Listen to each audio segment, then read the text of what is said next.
Mathrubhumi news പുറത്തുവിട്ട ഒരു video 3 ദിവസം വൈകിയാണ് ഞാൻ കണ്ടത്. തെലങ്കാന മുഖ്യമന്ത്രി രേവന്ത് റെഡ്ഡി ഒരു രാഷ്ട്രീയ നേതാവിനെ കാണാൻ ഹോസ്പിറ്റലിൽ പോയി മടങ്ങുമ്പോൾ ആ ആശുപത്രിയുടെ ഒരു കോണിൽ നിന്നുകൊണ്ട് ഒരു യുവതി വിളിക്കുന്നു. ഒരു സ്ത്രീ ശബ്ദം രേവന്ത് അണ്ണ എന്ന് വിളിക്കുന്നു. ആ വിളി കേട്ട നിമിഷം ആ ശബ്ദം കേട്ട സ്ഥലത്തേക്ക് ആ മുഖ്യമന്ത്രി നടന്നു വരുന്നു. അവരോട് കാര്യങ്ങൾ ചോദിക്കുന്നു. അവർ പറയുന്നുണ്ട്, എൻ്റെ കുട്ടി ഇവിടെ അഡ്മിറ്റാണ്, എനിക്ക് താങ്ങാൻ കഴിയുന്ന ബില്ലല്ല, എനിക്ക് കഴിയുന്നില്ല എന്നുള്ളൊരവസ്ഥ, നിസ്സഹായാവസ്ഥ സംസാരിക്കുമ്പോൾ അതിന് അവിടെ വെച്ച് അപ്പോൾ പരിഹാരമുണ്ടാക്കുക. തൻ്റെ ഓഫീസിലോട്ട് പറയുന്നു. അതുപോലെ തന്നെ ആ ഹോസ്പിറ്റലിൽ അവരുടെ അധികാരികളോട് കാര്യങ്ങൾ സംസാരിക്കുന്നു. ഏതായാലും അതിനൊരു പരിഹാരം കണ്ട് അദ്ദേഹം അപ്പോൾ തന്നെ അവിടെ നിന്ന് യാത്ര ചെയ്യുന്നു. ഞാൻ ആലോചിക്കുന്നത്, മുഖ്യമന്ത്രി അല്ലെങ്കിൽ മറ്റു മന്ത്രിമാർ ഇവരൊക്കെ നമുക്ക് എത്രത്തോളം ആക്സസ് ഉള്ളവരാണ്. നമ്മുടെ കേരളത്തിൽ മുഖ്യമന്ത്രി ശ്രീ പിണറായി വിജയൻ നടന്നു പോകുമ്പോൾ വിജയൻ സാറേ, വിജയണ്ണാന്ന് പോട്ടെ, വിജയൻ സാറേ എന്ന് നമ്മൾ നീട്ടിയൊന്ന് വിളിച്ചു കഴിഞ്ഞാൽ അദ്ദേഹം നമ്മുടെ അടുത്തേക്ക് വന്ന് എന്താണ് എന്ന് ചോദിച്ചുകൊണ്ട് നമ്മളോട് സംസാരിക്കും.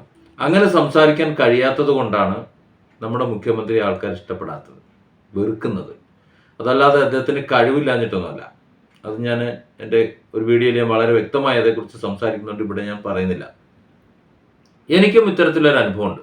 2 വർഷം മുമ്പ് എൻ്റെ പ്രൈവറ്റ് ലിമിറ്റഡ് കമ്പനി രജിസ്റ്റർ ചെയ്യുന്ന സമയത്ത് ആ കമ്പനിയുടെ ഓഫീസ് വിസിറ്റ് ചെയ്യാനോ എനിക്ക് GST നമ്പർ അനുവദിച്ചു തരാനോ GST വിഭാഗം തയ്യാറായില്ല. അതായത് കൈക്കൂലി കിട്ടാത്തതാണ് കാരണം. സൈറ്റ് വിസിറ്റ് ചെയ്യണമെന്നുണ്ടെങ്കിൽ ഞാൻ അവിടെ നിന്ന് വണ്ടി എടുത്ത് അവരെ ഓഫീസിൽ കൊണ്ടുവരണം, വിസിറ്റ് ചെയ്യിച്ച് തിരിച്ച് ആ വണ്ടിയിൽ അവിടെ ഓഫീസിലാക്കണം, ആവശ്യത്തിന് പൈസയും കൊടുക്കണം. ഇതിന് ഞാൻ തയ്യാറായില്ല. അവരുടെ ഉത്തരവാദിത്വമാണ് എൻ്റെ ഓഫീസ് വന്ന് വിസിറ്റ് ചെയ്ത് കാര്യങ്ങൾ, ഡോക്യുമെൻ്റ് എല്ലാം പരിശോധിച്ച് എൻ്റെ കമ്പനിയെക്കുറിച്ചുള്ള വിവരങ്ങൾ പരിശോധിച്ച് GST അനുവദിച്ച് തരിക എന്നുള്ളത് അവരുടെ ഉത്തരവാദിത്വമാണ്. അതവർ ചെയ്തില്ല. പകരം കുറച്ച് ദിവസം വെച്ച് താമസിപ്പിച്ചതിന് ശേഷം ഫയൽ റിജക്റ്റ് ചെയ്തപ്പോൾ സ്വാഭാവികമായിട്ടും പിന്നെ അപ്ലൈ ചെയ്യുക എന്നുള്ളൊരു ഓപ്ഷനാണ് എൻ്റെ മുന്നിലുള്ളത്. എനിക്കറിയാം, വീണ്ടും ഞാൻ അപ്ലൈ ചെയ്ത് കഴിഞ്ഞാലും ഇത് തന്നെ ആവർത്തിക്കും. അവർ വെരിഫൈ ചെയ്യാൻ പോകുന്നില്ല, അതുപോലെ എനിക്ക് GST നമ്പർ അനുവദിച്ച് തരാനും പോകുന്നില്ല. ഞാൻ ഏത് മേഖലയാണ് എന്നൊന്നും ഞാൻ പറയുന്നില്ല, ഒരുപക്ഷെ നമ്മുടെ ബിസിനസ്സിനെയൊക്കെ ബാധിക്കാൻ സാധ്യതയുള്ളതുകൊണ്ടാണ് ഞാൻ അങ്ങനെ പറയാത്തത്. അപ്പോൾ ഏതായാലും ഞാനതിൽ ഒരു പരാതി കൊടുക്കാൻ തീരുമാനിച്ചു. ഞാൻ പ്രധാനമന്ത്രി നരേന്ദ്രമോദി എന്നൊരു വ്യക്തി ഇവിടെ ഉണ്ട്, ഇന്ത്യയുടെ പ്രധാനമന്ത്രിയാണ്, അതിലും മേലെയൊന്നും അല്ലല്ലോ ഈ പറയുന്ന GST ഉദ്യോഗസ്ഥൻ. ഞാൻ പ്രധാനമന്ത്രിക്ക് ഒരു പരാതി അയച്ചു. റീവൻസ് ഓഫീസർക്കല്ല, പ്രധാനമന്ത്രിയുടെ മേലിലേക്ക് ഞാനൊരു പരാതി അയച്ചത് ഇങ്ങനെയാണ്. ഞാൻ ഇത്തരത്തിലൊരു സംരംഭം തുടങ്ങാൻ വേണ്ടി ഉദ്ദേശിച്ചിരുന്നു. അതിനുവേണ്ടിയുള്ള പേപ്പേഴ്സൊക്കെ ശരിയാക്കി. ഇന്ന സ്ഥലത്താണ് എൻ്റെ ഓഫീസ്, അതിലെനിക്ക് GST ആവശ്യമുണ്ട് ടാക്സ് അടയ്ക്കുന്നതിലേക്ക്. അപ്പോൾ ആ GST അനുവദിക്കുന്നതിന് വേണ്ടി ഞാൻ അപേക്ഷ കൊടുത്തിരുന്നു. എൻ്റെ ഓഫീസ് ഇതുവരെ വിസിറ്റ് ചെയ്യുകയോ അതിന്മേൽ നടപടിയെടുക്കുകയോ ചെയ്തില്ല. എൻ്റെ ഓഫീസ് വിസിറ്റ് ചെയ്യാതെ എൻ്റെ ആപ്ലിക്കേഷൻ റിജക്റ്റ് ചെയ്യുകയാണ് ഇപ്പോൾ ചെയ്തിട്ടുള്ളത്. അങ്ങനെയാണ് എനിക്ക് മറുപടി കിട്ടിയിട്ടുള്ളത്. വീണ്ടും ഞാൻ അപേക്ഷിച്ച് കഴിഞ്ഞാൽ ഇത് തന്നെയാണ് വീണ്ടും സംഭവിക്കുക എന്ന് ഞാൻ വിചാരിക്കുന്നു. അതുകൊണ്ട് എനിക്ക് GST ആവശ്യമുണ്ട്, അത് അനുവദിക്കുന്നതിലേക്ക് വേണ്ട നടപടികൾ കൈക്കൊള്ളുന്നതിന് വേണ്ട നിർദ്ദേശം കൊടുക്കണമെന്ന് താല്പര്യപ്പെടുന്നു. ഇത്ര എഴുതിയിട്ടുള്ളൂ. എൻ്റെ മറ്റു കാര്യങ്ങൾ, അവർ റിജക്റ്റ് ചെയ്ത കടലാസ്, ഞാൻ അപേക്ഷ കൊടുത്ത ഡോക്യുമെൻ്റ്, കംപ്ലീറ്റ് കാര്യങ്ങളും ഞാനത് അറ്റാച്ച് ചെയ്ത് ഒരൊറ്റ പരാതി.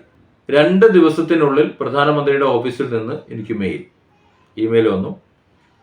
പ്രധാനമന്ത്രി നരേന്ദ്രമോദി കണ്ടോ ഇല്ലയോ എന്ന് എനിക്കറിയില്ല, കണ്ടിട്ടുണ്ടാവില്ല, കാരണം അത്രത്തോളം ആൾക്കാരുണ്ടാവില്ല. പക്ഷേങ്കിൽ ആ ഓഫീസ് പ്രവർത്തനക്ഷമമാണ് എന്നുണ്ടെങ്കിൽ അതിനർത്ഥം നരേന്ദ്രമോദി പ്രവർത്തനക്ഷമമുള്ള ഒരു വ്യക്തിയാണ് എന്ന് തന്നെയാണ്. അപ്പോൾ 2 ദിവസമായപ്പോൾ എനിക്കൊരു മെയിൽ വന്നു. ആ മെയിലിന് ശേഷം ഒരു 2-3 ദിവസം കഴിഞ്ഞപ്പോൾ GST ഓഫീസർ എനിക്ക് GST അനുവദിച്ചുകൊണ്ട് ഉത്തരവായി. അതായത് എൻ്റെ ആപ്ലിക്കേഷൻ റിജക്റ്റ് ചെയ്ത നടപടി റദ്ദ് ചെയ്തുകൊണ്ട് എൻ്റെ ഓഫീസ് വിസിറ്റ് ചെയ്ത് എൻ്റെ ഡോക്യുമെൻറ്റുകൾ കൃത്യമായി പരിശോധിച്ച് എനിക്ക് GST നമ്പർ തന്നു. ആ വിവരം രേഖാമൂലം ഒരു ക്ഷമാപണത്തോടു കൂടി ഇമെയിലായി എനിക്ക് വന്നു. ഇന്നും 1 രൂപ പോലും GST പെൻഡിങ്ങോ മറ്റു കാര്യങ്ങളോ ഇല്ലാതെ കൃത്യമായി അതത് മാസം 10-ാം തീയതിക്കുള്ളിൽ ഞാൻ കൈകാര്യം ചെയ്തു പോകുന്നു. അപ്പോൾ ഞാൻ പറയുന്നത്, ഈ മുഖ്യമന്ത്രി ആയാലും മറ്റു മന്ത്രിമാരായാലും ആരായാലും ജനങ്ങൾക്ക് വേണ്ടിയിട്ടാണ് അവർ ആ കസേരകളിൽ ഇരിക്കുന്നത്. അതുകൊണ്ട് തന്നെ അവരിലേക്ക് നമുക്കൊരു ആക്സസ് വേണം. എന്തെങ്കിലും കാര്യം പറയാൻ വേണ്ടി നമുക്ക് അവരെ സമീപിക്കാൻ കഴിയണം. നമുക്ക് അവരുടെ അടുത്തേക്ക് പോകാൻ കഴിയണം.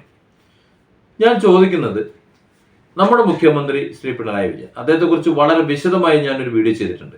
അദ്ദേഹത്തെ ആക്ഷേപിക്കാനല്ല, അദ്ദേഹത്തിൻ്റെ പേഴ്സണാലിറ്റി, ക്യാരക്ടർ, അദ്ദേഹത്തിൻ്റെ എന്നല്ല, ചാലഞ്ചേഴ്സ് ആയിട്ടുള്ള ആൾക്കാരുടെ, നോർമൽ വ്യക്തികളുടെ പേഴ്സണൽ ക്യാരക്ടേഴ്സ് എങ്ങനെയായിരിക്കും എന്നതിനെക്കുറിച്ച് ഞാൻ വിശദമായ ഒരു വീഡിയോ, ഏകദേശം അരമണിക്കൂറോളം നീണ്ടു നിൽക്കുന്ന ഒരു വീഡിയോ ഞാൻ ഈ ചാനലിൽ തന്നെ അപ്ലോഡ് ചെയ്തിട്ടുണ്ട്. നിങ്ങളത് കണ്ടാൽ മതി. അദ്ദേഹം അത് മനസ്സിലാക്കി ജനങ്ങളിലേക്ക് ഇറങ്ങിയാൽ, ഈ നവകേരള സദസ്സ് എന്ന ഈ പരിപാടിയിൽ ഇനിയുള്ള സമയങ്ങളിൽ ഈ വലിയ കോലാഹലങ്ങളൊക്കെ ഒഴിവാക്കി അദ്ദേഹം ജനങ്ങളെ സമീപിച്ചു കഴിഞ്ഞാൽ ഒരു മുഖ്യമന്ത്രിയെ ഒരുത്തനും ആക്രമിക്കാൻ തയ്യാറാവില്ല, തോട്ടാൻ സമ്മതിക്കില്ലല്ലോ.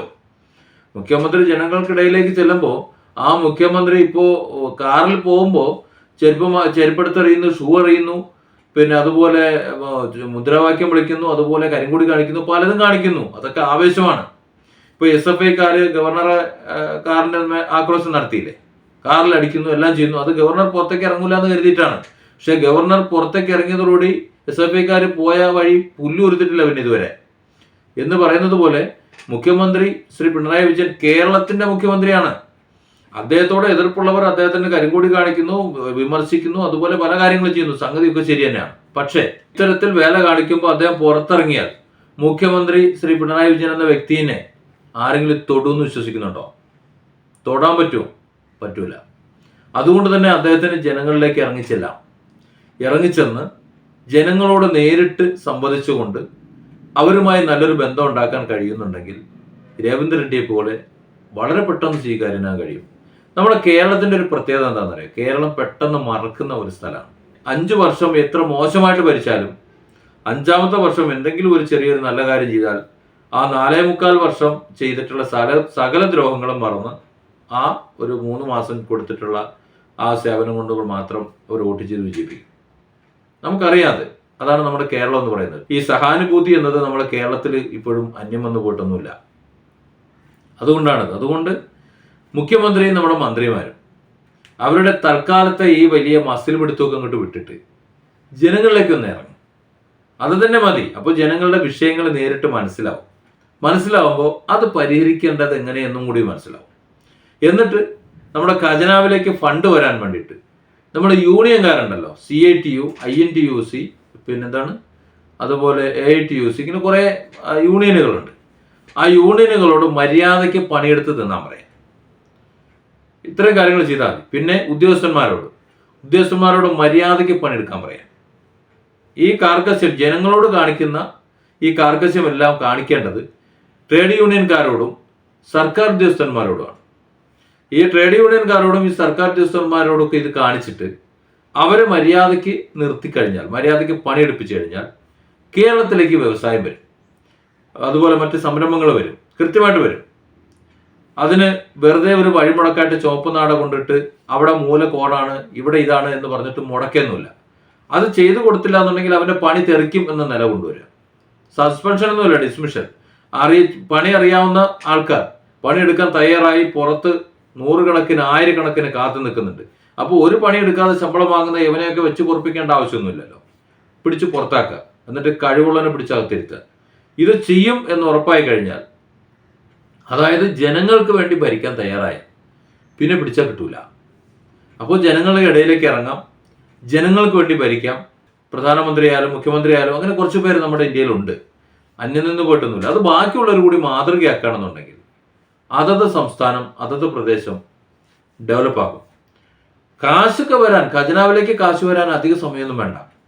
ഒരു 4 ബിസിനസ് മര്യാദയ്ക്ക് ഇവിടെ നടത്താനുള്ള അനുമതി കൊടുത്താൽ, നിലവിലുള്ള സ്ഥാപനങ്ങൾ, പൂട്ടിക്കിടക്കുന്ന സ്ഥാപനങ്ങൾ തുറന്ന് പ്രവർത്തിക്കാനുള്ള സംവിധാനം ചെയ്തു കൊടുക്കുക. അതുപോലെ തന്നെ പുതിയ സംരംഭങ്ങൾ വരിക. ഒരൊറ്റ വർഷം കൊണ്ട് നമ്മുടെ ഖജനാവ് നിറഞ്ഞു കവിയും. ആ കാര്യത്തിൽ സംശയമൊന്നുമില്ല. കാരണം അത്രത്തോളം സാധ്യതയുള്ള ഒരു സംസ്ഥാനമാണ് നമ്മുടെ കേരളം.